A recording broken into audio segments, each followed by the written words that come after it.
નમસ્કાર દર્શક મિત્રો, આપ જોઈ રહ્યા છો એનએન ન્યૂઝ. હું છું એન્કર અર્પિતા પટેલ. હવે જોઈએ અગત્યના સમાચાર. AMNS ઇન્ડિયાના ગ્રીન પ્રોજેક્ટ હેઠળ ગૃહ રાજ્યમંત્રી હર્ષ સંઘવીના હસ્તે સુરત પોલીસને 25 સેલ્ફ બેલેન્સિંગ બાઇકો અર્પણ. CSFRના ફંડના પહેલ પ્રોજેક્ટ ગ્રીન અંતર્ગત 25 જેટલી સેલ્ફ બેલેન્સિંગ બાઇકો ગૃહ રાજ્યમંત્રી શ્રી હર્ષ સંઘવીના હસ્તે સુરત પોલીસ વિભાગને અર્પણ કરવામાં આવી હતી.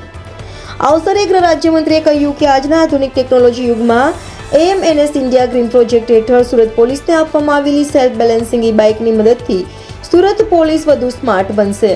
વધુમાં તેમણે કહ્યું કે વિકટ પરિસ્થિતિમાં શોપિંગ, માર્કેટ કે ભીડભાડવાળા સ્થળોએ ગાડીને લઈને જતા સમયે જતો હોય છે, પણ બેલેન્સિંગ બાઇકની મદદથી પોલીસ સરળતાથી ઝડપી પહોંચી શકશે, જે બદલ કંપનીના અધિકારીઓને અભિનંદન પાઠવ્યા હતા.